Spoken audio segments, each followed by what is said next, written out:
Classificação indicativa. Livre para todos os públicos.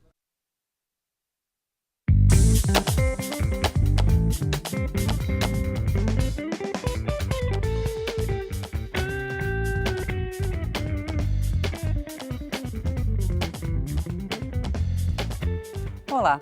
O tempo perdido no trânsito é um problema que não atinge apenas os grandes centros urbanos, mas também as cidades de médio porte. No país, 500 cidades já elaboraram o Plano de Mobilidade Urbana. Porém, mais de 3.300 municípios ainda não conseguiram aprovar o documento. Com isso, 85% dos recursos orçamentários destinados a obras com o objetivo de melhorar o transporte foram retidos. Para discutir esse assunto, o Brasil em Debate convidou os deputados Ronaldo Benedetti, do PMDB de Santa Catarina, e Angelim, do PT do Acre. Eu sou Fabiana Mello e o Brasil em Debate é um programa da TV Câmara e da Rádio Câmara. Deputados, obrigada pela presença dos senhores aqui no estúdio. Eu gostaria inicialmente de perguntar para o deputado Ronaldo Benedetti, que trabalhou muito no assunto no Centro de Estudos e Debates Estratégicos aqui da Câmara dos Deputados. Atualmente, 7 milhões de brasileiros, todos os dias, moram em um município e trabalham ou estudam em outro município. Ou seja, fazem essa viagem de uma cidade a outra, ida e volta. Como resolver esse problema que não é apenas de uma cidade? Ou seja, como integrar o transporte? Muito bem. Olha, primeiro, dar os parabéns pela escolha do tema. Acho que é um tema que aflige todos os brasileiros. Ele é um problema psicológico, não? Porque as pessoas que sofrem no trânsito, elas acabam ficando com traumas, né? Você acabou dizendo, você gasta boa parte da sua vida, se você fizer uma conta em horas. Quem gasta 1 hora para ir, 1 hora para voltar, né? Durante um mês, você gasta 60 horas da sua vida só para ir e voltar, às vezes mais, às vezes menos, né? Mas é um tempo muito grande para gastar a sua vida dentro de um carro, dentro de um ônibus, enfim. Então nós estamos falando de algo que antigamente se chamava de transporte coletivo, né? Era o problema na década de 80, 70. Hoje nós falamos do tema mobilidade urbana, que é a forma como você se locomove, o tempo, a forma como você se locomove de um lugar para o outro, principalmente para trabalhar, né?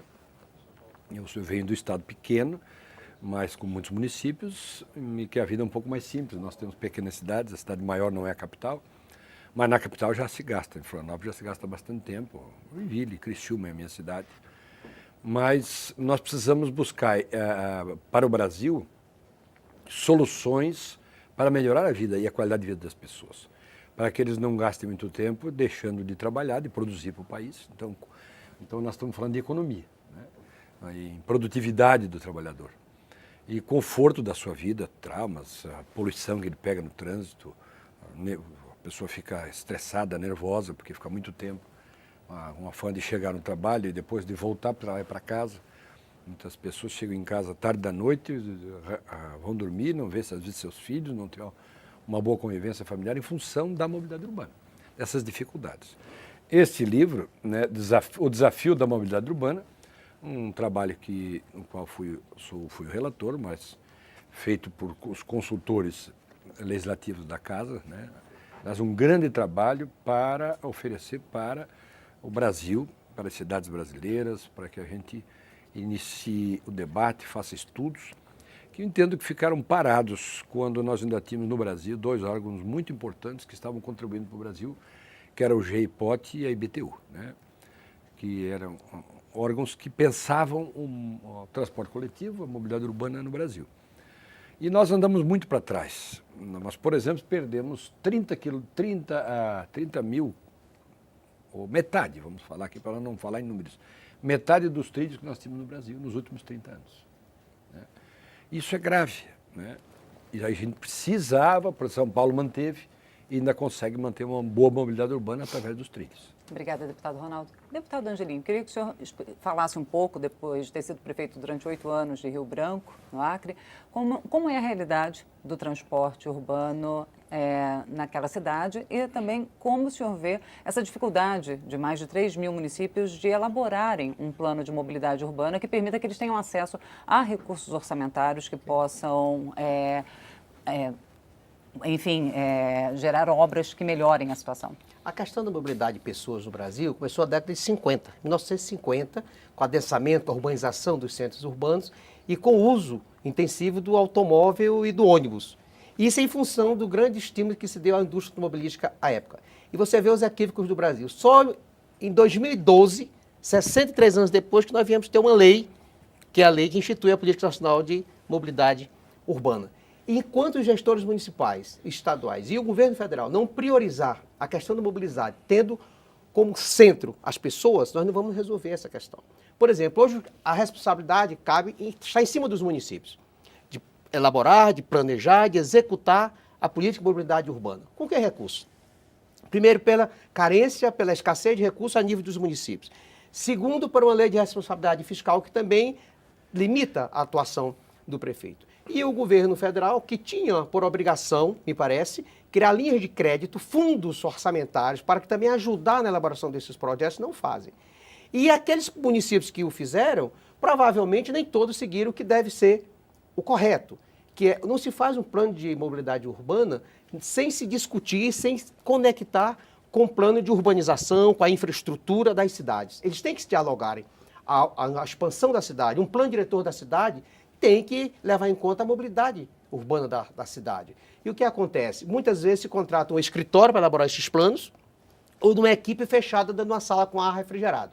Um plano de mobilidade urbana que está centrado nas pessoas tem que ser discutido com os agentes políticos da cidade, com o movimento comunitário, com os empresários, com a academia, com os gestores, para se ter um plano que não seja do prefeito, seja um plano da cidade, onde você possa ter uma cidade sustentável, uma cidade mais saudável, uma cidade que seja acessível. Nós falamos aqui a questão da acessibilidade é importante e não podemos confundir plano de mobilidade urbana centrado apenas no carro. Nós temos as calçadas, estamos conversando com o deputado, a questão das calçadas. Só a calçada não resolve. Tem que ter a largura da calçada mínimo de 1,20 m. E que muitas vezes hoje a calçada está ocupada pelo carro. Claro, né? E tem que ter as rampas de acessibilidade para os deficientes físicos. Tem que ter lá toda a acessibilidade para o deficiente visual. Nós temos que ter também, acabar no Brasil com essa ideia errada de que você tem que duplicar vias para atender o automóvel. Pelo contrário, o que está acontecendo nas grandes cidades do mundo, cidades mais modernas, novo padrão civilizatório, é reduzir espaço para o carro e aumentar os passeios, que está além das calçadas. Né? Então, o que o deputado disse é corretíssimo. Nós temos que ter um novo momento de pensar. E esses municípios que já fizeram os seus planos, provavelmente eles estão à frente, né, de muitos, mas nós precisamos, para os outros, que façam um plano que seja a cara da cidade. Seja um plano que tenha uma cidade saudável, as pessoas se sintam incluídas. E não um plano para atender uma exigência da lei ou para atender uma questão eleitoreira. Tem que ser um plano voltado para as cidades. Obrigada, deputado Angelim. Agora, deputado Ronaldo Benedetti, por exemplo, essa questão de duplicação das vias que o deputado Angelim falou, muitas vezes, em muitas cidades, Brasília, por exemplo, é uma cidade onde a área central, as vias, muitas vezes, elas são reduzidas porque parte delas são utilizadas como estacionamento. Né? Então, não é o caso nem de duplicá-las, elas já são, ficam mais estreitas por conta disso. Como fazer para que as pessoas realmente deixem o carro em casa? Como criar uma estrutura onde haja uma integração, por exemplo, que a pessoa possa deixar o carro perto do metrô, possa criar um estacionamento ou possa ir de bicicleta até o metrô ou o outro meio de transporte coletivo para chegar até o centro da cidade. O que é necessário para convencer o cidadão a deixar o carro em casa ou próximo de casa e aí sim adotar o transporte coletivo? Muito bem. Olha, essa questão que você tocou antes, eu acho que essa questão de financiamento, de planejamento, ela veio muito no Brasil em função de interesses econômicos, de fábricas de automóveis e tudo mais. Eu acho que nós não podemos pensar só no financiamento para o planejamento, porque nós vamos estar em cima de um conceito que nós, inclusive, queremos discutir, o conceito de planejamento, de mobilidade que nós vimos no passado. Nós temos que fazer exatamente o que nós queremos para a mobilidade urbana, o que nós queremos para as pessoas no Brasil, para depois a gente começar a gastar. Porque se nós gastar mal, nós já gastamos, nós botamos uma prioridade para o automóvel e o transporte individual no Brasil. O financiamento de um carro é mais barato o juro do que o financiamento de um ônibus era. Agora mudou. Né, E dobrou a frota em 10 anos. Né? Então, por que a pessoa vai de automóvel? Porque ele é mais conveniente, é mais confortável. Por isso que ele não vai de ônibus. Na minha cidade, em Criciúma, nesse livro, a gente coloca até aqui na página 73, em 1996, nós terminamos um trabalho que foi um sistema de transporte coletivo para a cidade, com um sistema, um terminal subterrâneo, e saía, não atravessava no meio dos carros.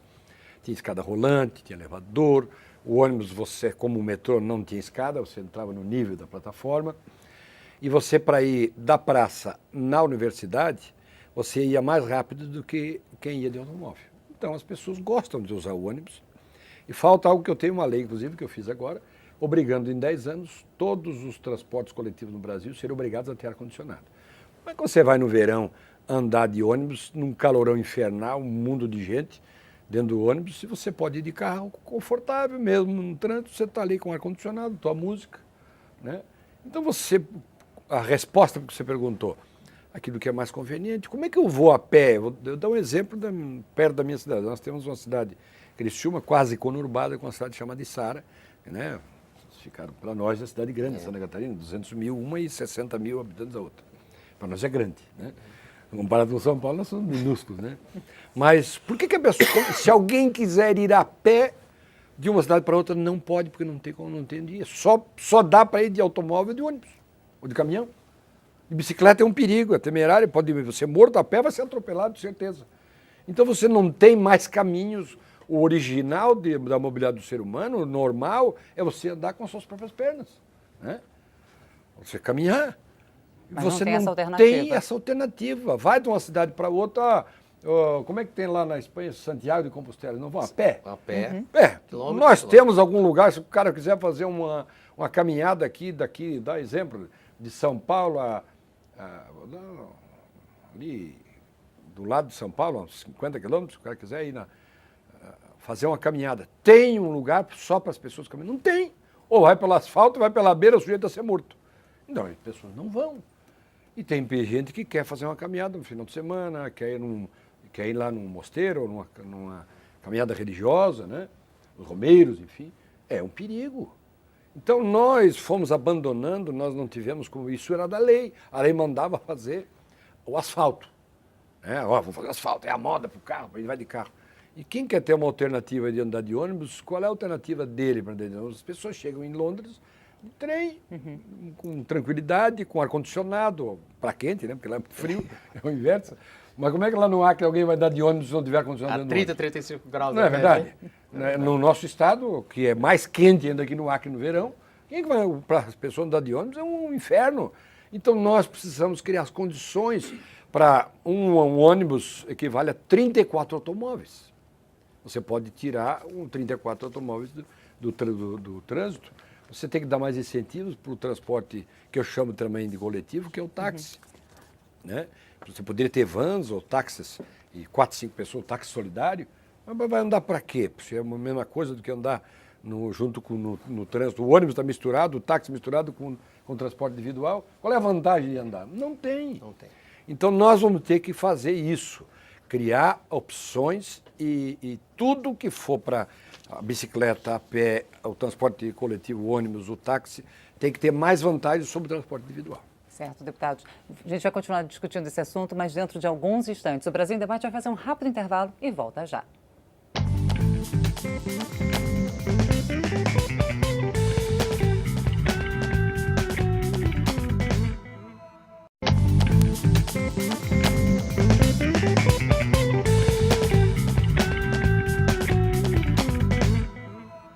Estamos de volta com o Brasil em Debate, hoje discutindo a questão da mobilidade urbana.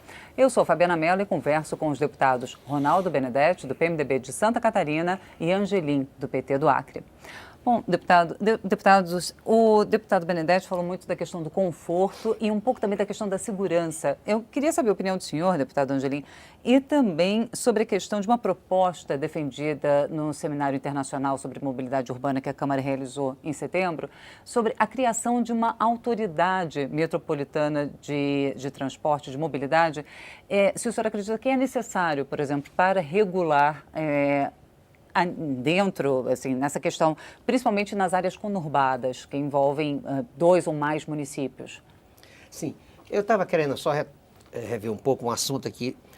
Pelos dados oficiais, o Brasil transporta diariamente, no transporte coletivo no Brasil, em torno de 40 milhões de passageiros diariamente e emprega 537 mil pessoas. Como é que uma área dessa não é priorizada, como você disse, deputado? Faz-se priorizada a exoneração do automóvel, do transporte individual. Tem que ser priorizado. Outra coisa, eu acredito muito que nessas regiões metropolitanas, ou não, mas que se tenha um sistema modal integrado. Na minha região, por exemplo, nós temos hidrovias, nós temos rios, e em outras regiões do Brasil que não são utilizados. Então nós temos que ter integrado bicicletas com suas ciclovias, nós temos que ter os ônibus de preferência com faixas exclusivas, onde tem BRT também, onde tem metrô, linha de metrô, tudo integrado com as calçadas para que haja ali um encontro onde você possa ir de bicicleta até o determinado ponto, lá pega o seu metrô, o BRT, ou seja, um sistema integrado. Isso é importante. A outra questão que é importante se dizer é que eu acredito que está muito solto nos municípios, principalmente nas regiões mais urbanas, de maior população, a questão da mobilidade. Isso é verdade. Não se discute. São desconectados. Você faz um plano, um monitoramento da cidade para a elaboração de um plano diretor, o outro faz um elevado, o outro faz, sem discutir a questão da mobilidade, que é o central. Tudo isso é em função de quê? Dos moradores daquela cidade. Então é importante sim que tenha um órgão, não sei se uma agência, mas um setor que tente coordenar essas atividades de planejamento, que nós não temos a cultura do planejamento, isso é verdade, é muito recente. Tem que coordenar para que não haja desperdício de recursos. Eu sempre digo que o nosso país, em muitas áreas, não é só escassez de recursos, é má aplicação dos recursos. Gastar mal. Nós temos que priorizar aquilo que é mais importante para as pessoas e não para atender o Acre, o maior produtor de borracha na Primeira e Segunda Guerra Mundial. E o quê? Para atender o quê? A grande indústria de automóvel na Segunda Guerra. Depois veio o plano do JK, que priorizou o quê? As grandes rodovias no Brasil, num modelo totalmente equivocado. Enquanto o mundo estava investindo em ferrovias, nós estávamos fazendo rodovias para atender aos interesses do grande capital automobilístico do país, do mundo, né? Do mundo. Obrigada, deputado Angelim.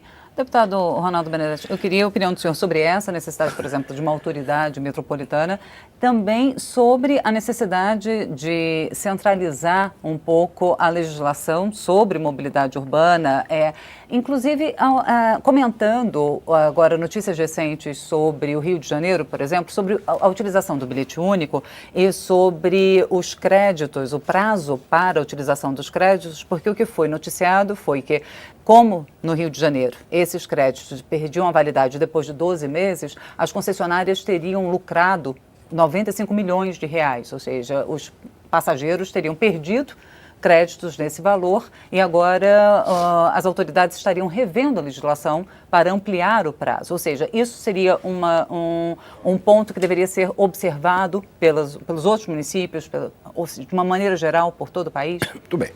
Bom, primeiro, eu em Criciúma tive a oportunidade de coordenar esse trabalho de implantação de um sistema de transporte coletivo da minha cidade, em que na década de 90 nós já implantamos um bilhete único numa cidade que tinha 150 mil habitantes. Né? Criciúma você entrou no sistema, uma passagem só para qualquer lugar que você quiser ir. Quando não sair dentro do sistema, você fica dentro. Pode ficar o dia inteiro, se quiser. Claro que ninguém fica, né? Não tem.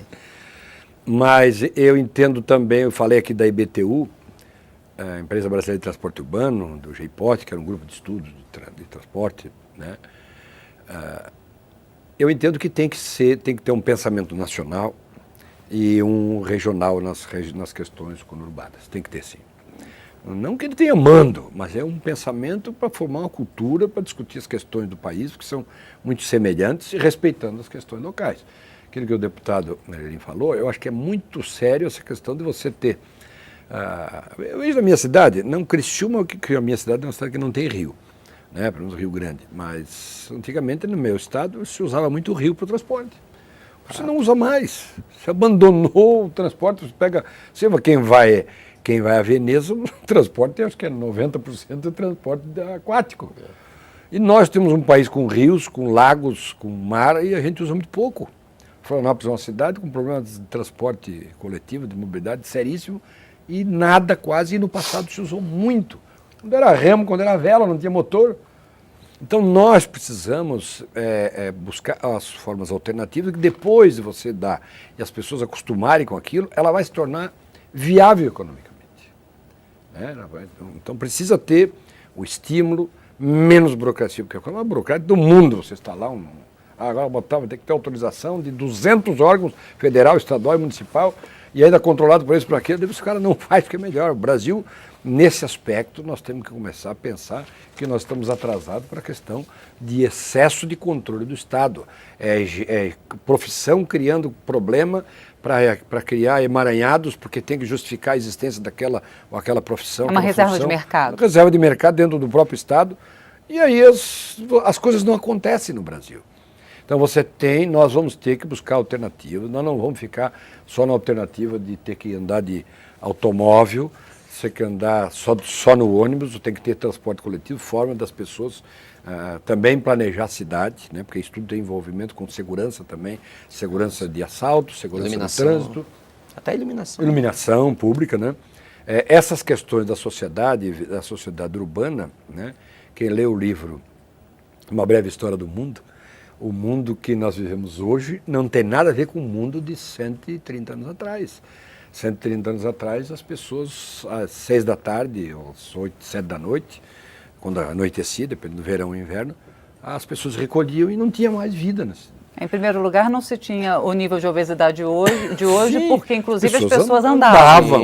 Né? As pessoas, a vida era só até o horário que fechava, o sol se punha. Né? Mas isso tudo nós temos que entender e começar a sermos mais práticos. Nós temos que pensar mais em gestão, menos em interesses financeiros e econômicos de alguns produtos e questões ideológicas também que atrapalham. Obrigada, deputado Ronaldo. Agora, deputado Angelim, o deputado Ronaldo Benedetti falou da questão dos interesses, reserva de mercado, de profissões, do Estado. Agora, nós vimos em São Paulo, por exemplo, na cidade de São Paulo, uma resistência muito grande da população quando se criaram limites de velocidade, por exemplo, nas marginais, quando se criaram faixas exclusivas. Há uma resistência da população também em ter o direito de ir e vir individual, digamos assim, do transporte individual limitado. Como mudar a mentalidade da população também? Nós não podemos generalizar, mas existe um segmento que quando está no volante de um carro, parece que transforma o carro numa arma. Infelizmente, né? Não se respeita, se buzina, ou seja, nós temos que ter mais tranquilidade, serenidade no dirigir. A redução, em 2003, segundo dados oficiais, o Brasil gastou, não foi investimento, 16 bilhões de reais com acidentes de trânsito. O Brasil é um dos países onde é o maior número de acidentes por população do mundo, mais do que a Índia, do que todos os países do mundo. É em torno de 22,5 por cada 100 mil, parece. 100 mil habitantes. E essa redução que teve em São Paulo, eu acompanhei pela imprensa, dados, relatórios, é de que houve uma redução significativa, mais em torno de 25% a 30% do número de acidentes nessas vias, né? E é interessante, esta semana agora, esses últimos 15 dias, Los Angeles também adotou o mesmo sistema de redução de velocidade em algumas vias diferenciadas, uma via expressa, uma via secundária, uma via local, tudo tem suas diferenciações, né? Também atendeu isso. E essa redução da velocidade não é uma questão só do ponto de vista de recurso, mas do ponto de vista mesmo de segurança, porque isso é importante, né? E também, como a gente pode fazer, a questão das faixas exclusivas para ônibus também tem reduzido um pouco o congestionamento, o engarrafamento de grandes centros urbanos, porque hoje mesmo aqui, ou em Brasília, a gente vê sempre alguns ônibus que não obedecem às faixas exclusivas, engarrafam, porque fica dificultando o espaço. E é um dado impressionante. Tem dois dados, que eu não sei qual é o correto. Um segmento diz que 70% das vias públicas do Brasil são ocupadas por automóveis. Outro dado, que é 80%. Vamos colocar 75% Faz a média. das vias públicas do Brasil vai ser mais que são ocupadas por automóveis. Onde é que está o pedestre? Onde é que está a bicicleta? Onde é que está a moto? Onde é que está... Temos que ter um basta nisso. Então, eu acho que é importante você dar segurança às pessoas. Se é só redução da velocidade, é uma medida, mas tem outras medidas que você pode trabalhar. Bom, deputados, Muito obrigada pela presença dos senhores aqui. Nós vamos continuar acompanhando esse assunto. Espero contar com a presença dos senhores em mais ocasiões. Eu conversei com os deputados Ronaldo Benedetti, do PMDB de Santa Catarina, e Angelim, do PT do Acre. Obrigada também a você que nos acompanhou até agora. Se você quiser entrar em contato com o Brasil em Debate, ligue para 0800 619 619. E para conferir novamente esta ou as outras edições do programa, é só entrar na internet. Nosso endereço é câmara.leg.br/Brasil em Debate. Eu sou Fabiana Mello, espero você em uma outra oportunidade. Até lá.